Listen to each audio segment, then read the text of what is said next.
Welcome to another episode of the Keeping It Together podcast with me, Rachel Broughton. And today I am joined by the wonderful Dr. Hilary Johnson, who is a psychiatrist, and we're really privileged to have her on board. Hilary joined us for an episode on anxiety. I believe that was episode 6. Hilary, wasn't it? I think so, yeah. It's the first podcast I've ever done, so it's a learning curve. Oh, it's absolutely brilliant. And lots of people, the feedback that I've had was just, it was super helpful to unpack anxiety in a way, and also in relation to our faith and our spirituality. What does that mean? And what we felt would be really good to do is to tackle a couple of other issues with you. And one of those is depression. I wonder if you can give us some of your expertise and helping us unpack really what is depression. Hilary, what is it? Okay. I think depression is like something that comes on a spectrum, and we've all felt sad. We've all had reasons to feel sad. That's part of normal human experience. Very healthy to feel sad about sad things. Depression echoes that emotion, but becomes far deeper and far heavier to bear. Now, depression on a mild level, people can still function, and often they can hide it. Or they may not quite realise they are a bit depressed. Okay. And maybe it just it goes away on its own.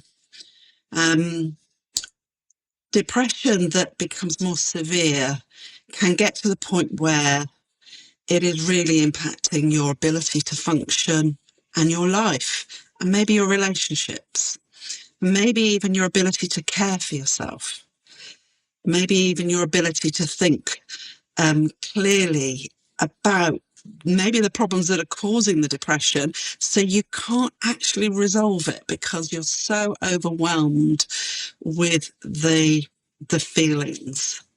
There's a point at which people start to get concerned if you have sad feelings, particularly if there's nothing particularly sad that's happened.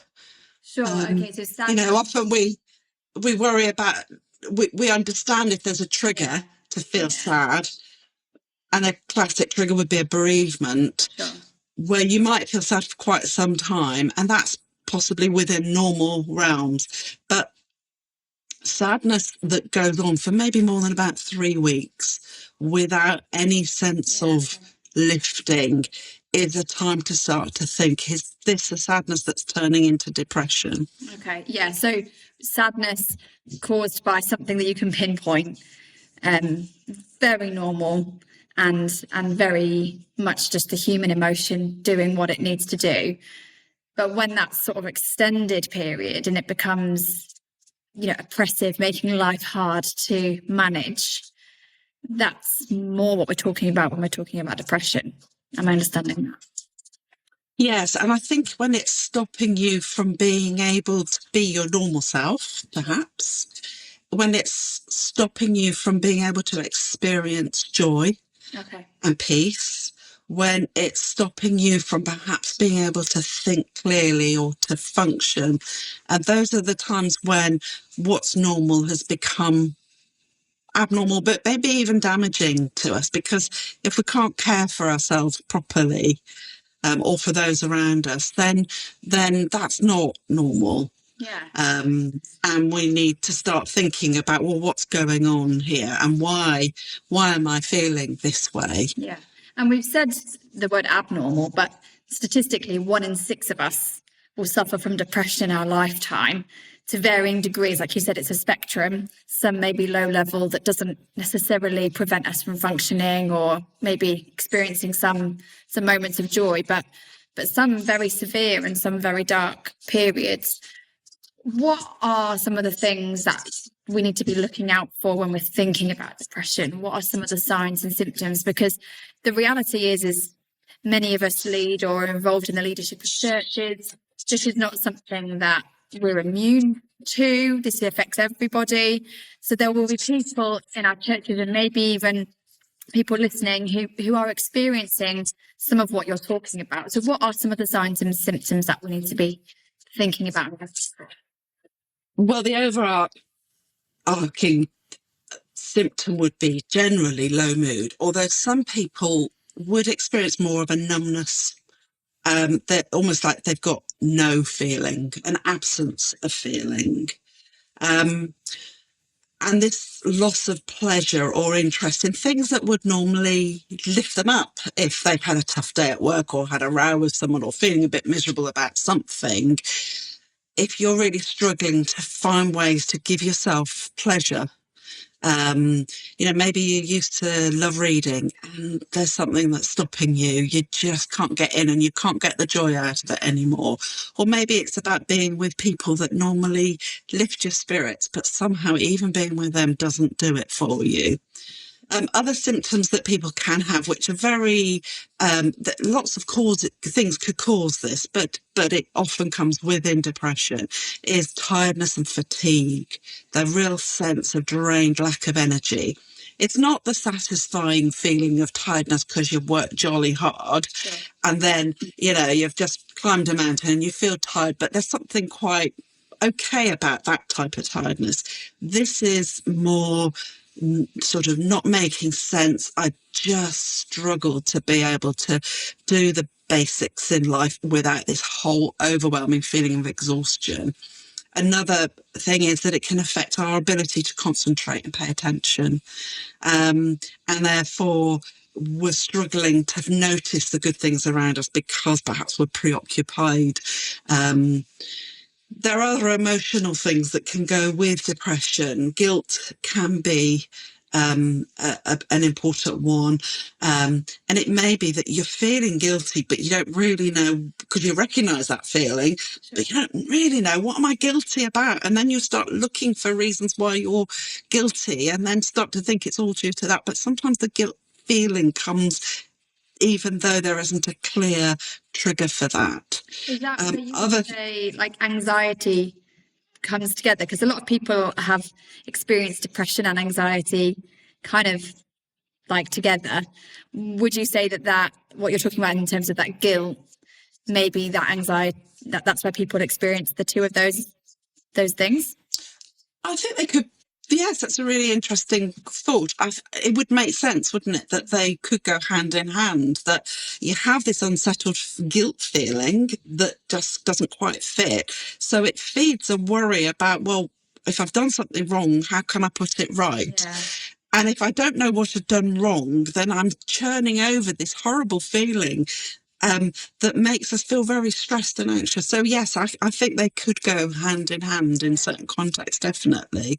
I mean, you may feel guilty because there is something that you've done wrong at one point, but maybe it's also out of context. So maybe you've sorted that, but still it haunts you.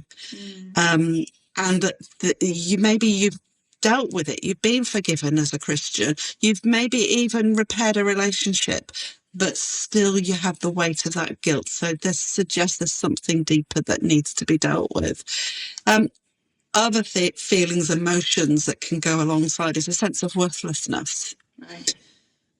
And if you're feeling worthless, sometimes it stops you fighting for yourself even. Sometimes it stops you because there's a sense of I deserve this, I deserve the fear, even though I can't work out what it is. So you get stuck and weighed down with that sense of being worthless and feeling worthless. And sometimes people get preoccupied with death. Obviously, we all know, and most of us have some experience of hearing about people who have self-harmed or killed themselves. But sometimes people just are overwhelmed with a preoccupation about death that isn't necessarily about wanting to kill themselves, but just that sense of maybe the relief they might get if they just weren't here anymore. So there's there's the degree of which that depth becomes more serious in our thinking. The other side is that it's not just an emotional thing when people get depression. We are not a bit of a body here, a bit of a mind here, and a bit of a spirit here. we are one. And my experience is if there's something not quite right in one area, okay, it can impact the others. And classically, depression, which is manifesting an emotional area of dis-ease, difficulty, just not being well, it can affect us physically. So it may be if you tend to have a few aches and pains, they get amplified. You feel pain more. It may be that your sleep is affected. If you're not sleeping, that can get into a vicious circle and really feed the depression because you're just not getting restoration. It can affect your appetite so that maybe you eat too much and you start putting on weight, and that feeds all those awful feelings you have about yourself. Or it can be the other way. You lose your appetite. You just don't have joy in eating. You don't feel the drive to want to eat. And maybe you don't even notice you're not eating, and sometimes not drinking enough as well. And those sort of impacts on our physical health can get us into vicious circles that feeds the depression and makes it become a downward spiral that we need some help to get out of it. Yeah, so there's a lot of different symptoms and things for us to be looking out for. And as you've been speaking, you know, some of them you recognise in yourself, don't you? Over your lifetime, you think, okay, maybe there was a bit of depression I was experiencing there, or maybe that is something that I am experiencing. Maybe as people listen to you kind of talking about that, they think, oh my goodness, that's exactly how I feel. One of the things that I think is an interesting sound that kind of has come out of the church historically, and I know that in some places this is still the sound, is this is made up. This isn't really real. But we've talked at length about the fact that actually, and keeping it together, it's important for us to talk about our Bible characters, the people we read about in Scripture, being emotional beings and feeling the things that we feel. So when we're thinking about depression, who are we seeing experience some of those feelings or even illness? Who do we see experiencing that throughout Scripture? Where are we looking to? Well, as you've alluded to, depression is quite common. Yeah. You know, it's sometimes the stigma about it that makes us like not want to just accept the fact that this is something that can happen to ourselves or our loved ones or people in leadership or, you know, anybody in can get depression. And we can think a bit more about the whys and wherefores. But in the Bible, there are a lot of people who I would say, as a psychiatrist, you know, I would love to meet them and tease out how they've got to this state of extreme emotional anguish. And it's very an interesting study to look at Bible characters and think about, you know, what are the causes? You know, they sound depressed. The Bible in certain Psalms, it talks about, you know, you're not eating, you're not sleeping. There are certain characters that are there saying, take my life. You know, Elijah, in his moment of despair, you know, he's completely burnt out. He's quite traumatized by all that he's been through. And God meets him in his need. But it doesn't hold back the punches of just how despairing this man of God was. So being a man of God doesn't protect you, and to pretend we're not at risk of these things, to pretend or to deny the truth of how these situations can impact us emotionally, sometimes means that we don't then turn to God even to help us find a way forward, which may be through people or medicine or counselling or spiritual direction of some form.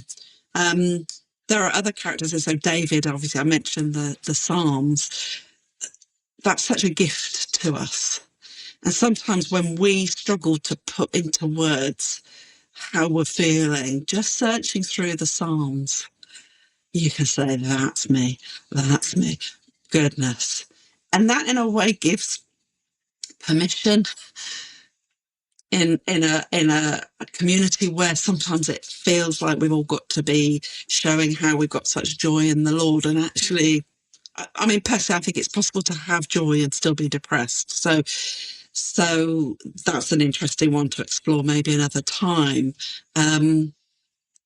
Jonah's depression, for example, he sat under that tree and he was like cursing it and so despondent. And his was due to anger, and anger at a sense of he'd gone all this way to tell these people they were going to be condemned by God.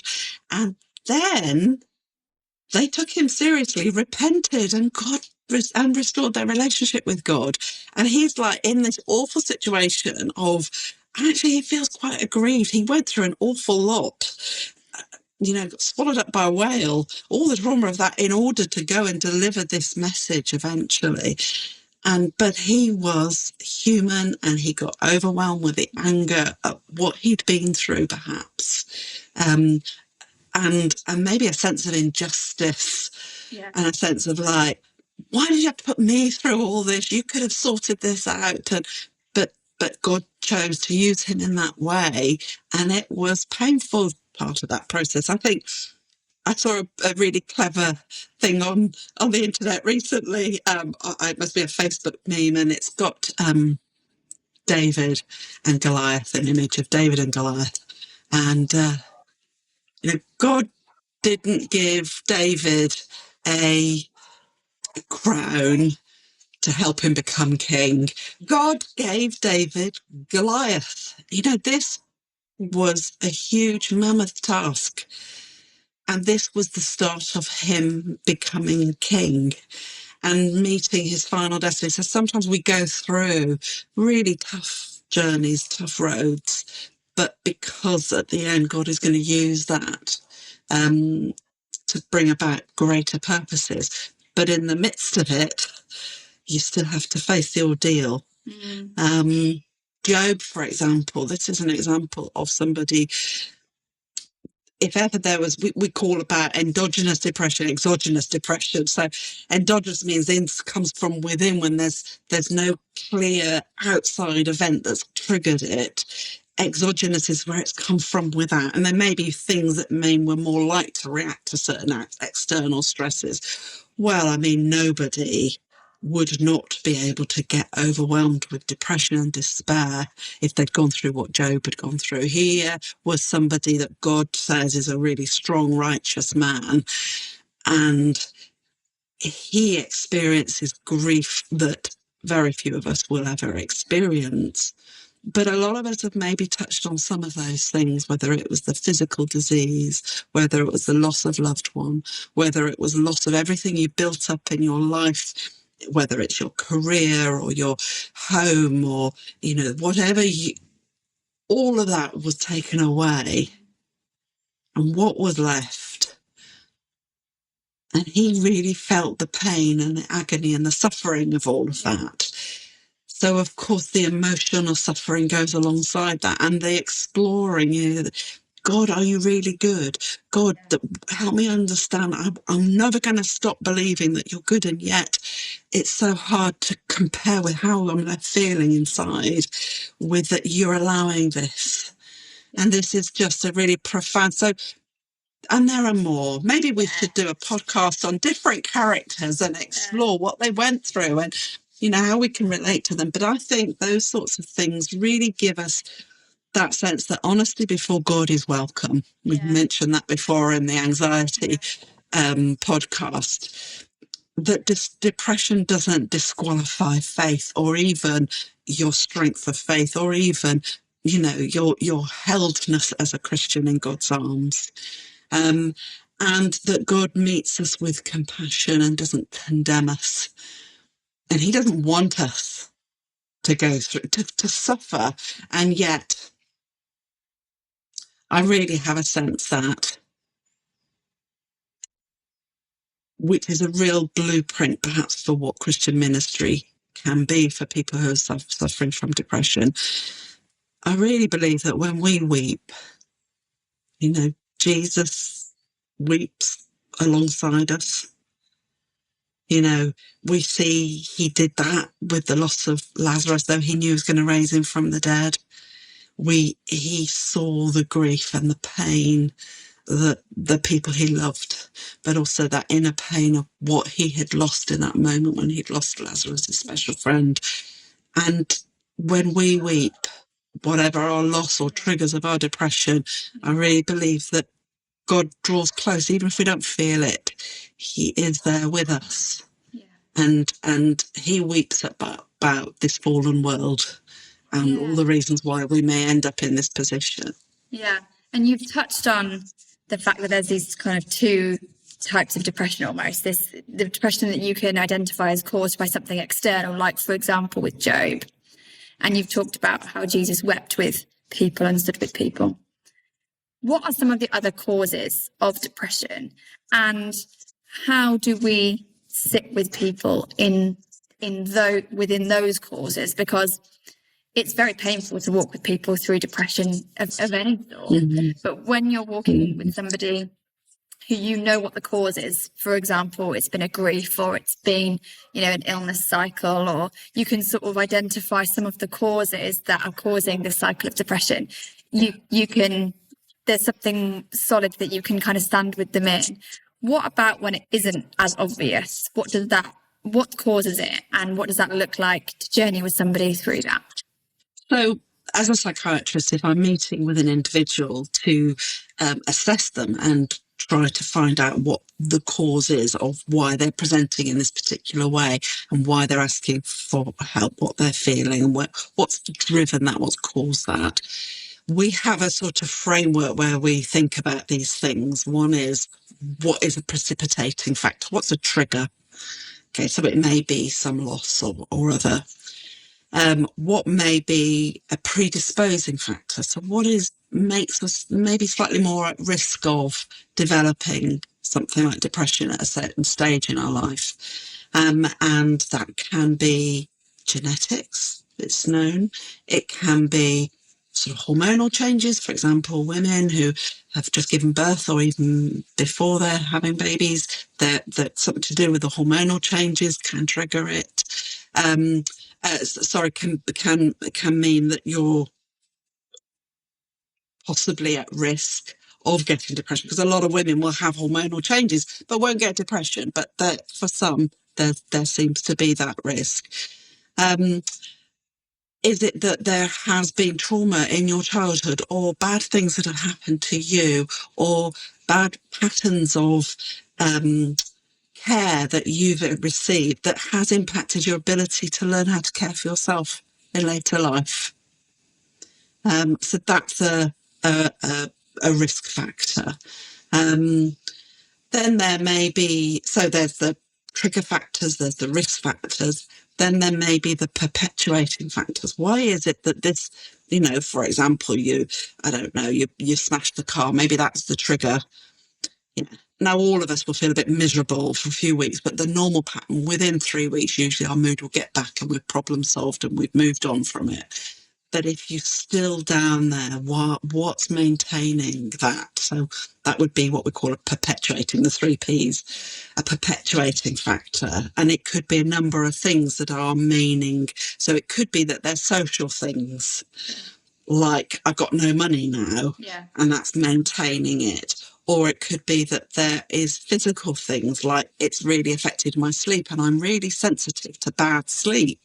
And therefore, I'm in a vicious cycle. I need help to get my sleep back, and then I can get better again. So can you see, as I'm assessing somebody, I'm looking for the 3 Ps. What's the trigger, the precipitating, what's the predisposing, what are the vulnerability factors, and what's the perpetuating, what's the ongoing things that need to, and then we can start to problem solve potentially.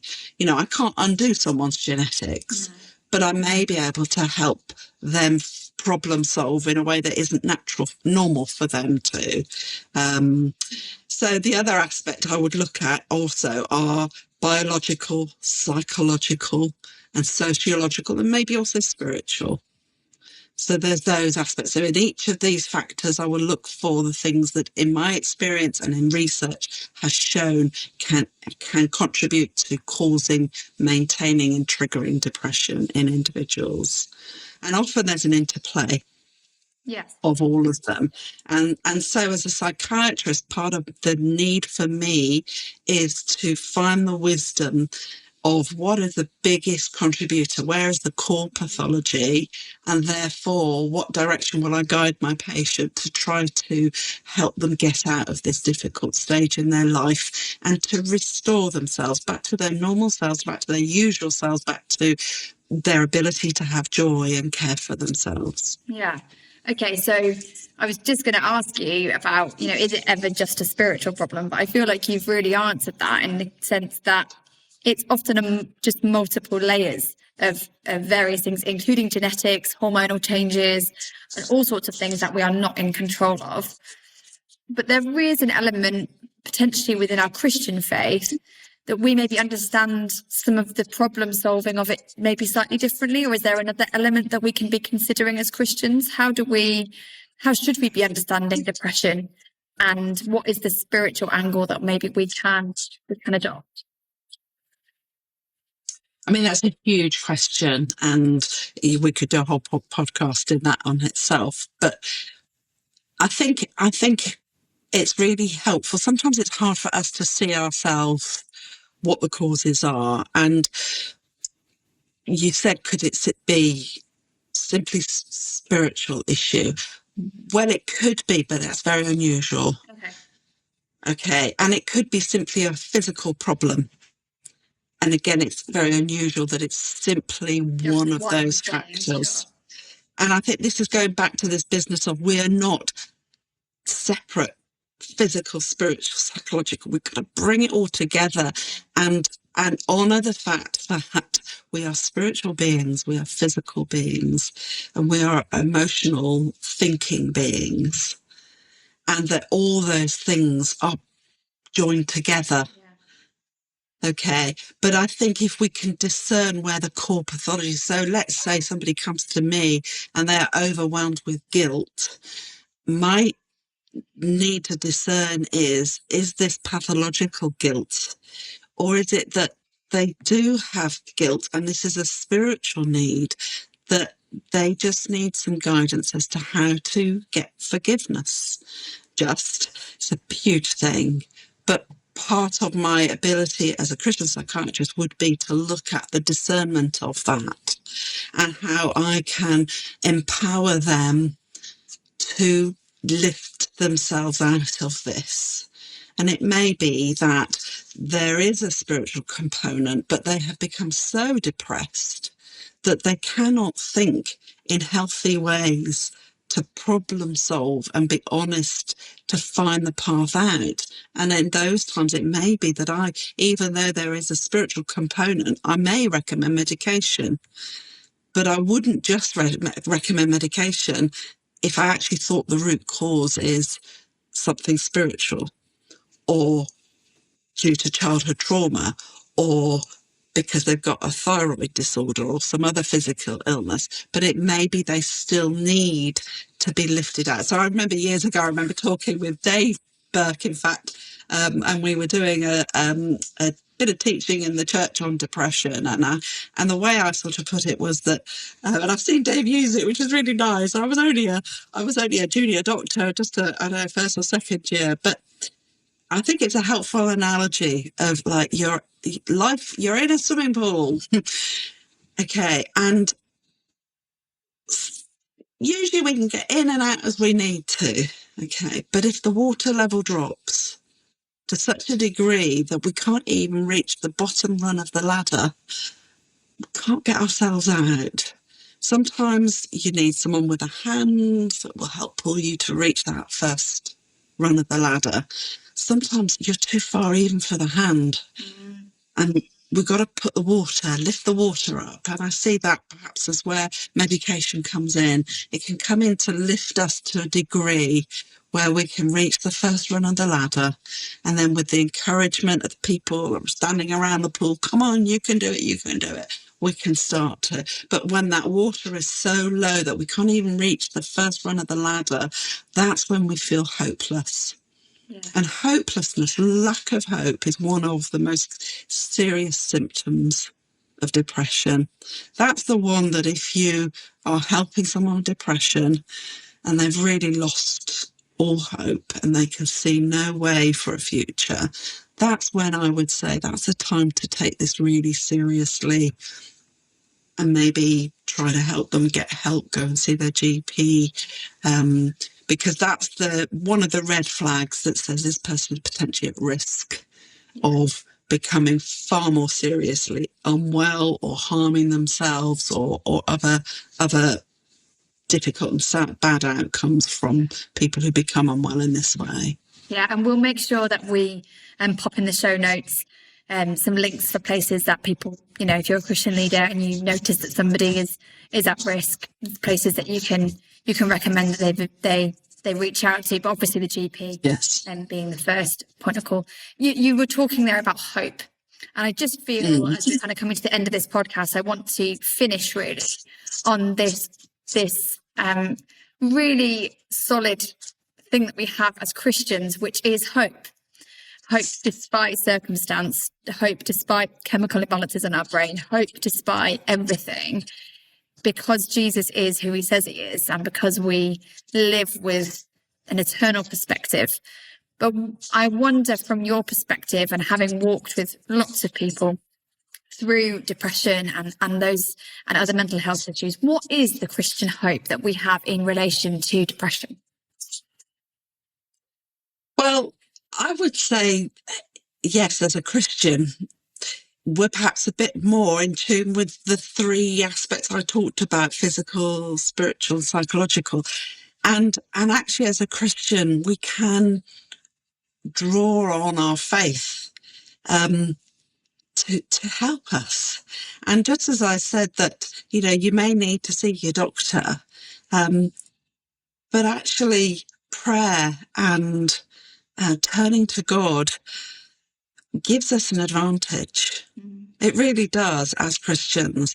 As long as we can get over the barriers that stop us from turning to God, then that can make it. But I don't think we know when healing happens in the Bible, at times it's not just through prayer.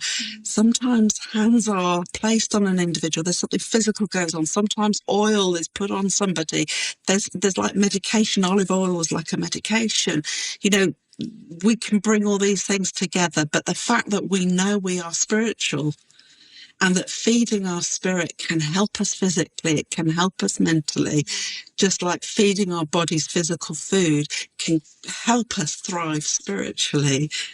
All these things to care for, that is an advantage we have as a Christian, that we know we are spiritual beings and we know we have a God who loves us and cares for us. In Psalm 34:18, it says, "The Lord is close to the brokenhearted and saves those who are crushed in spirit."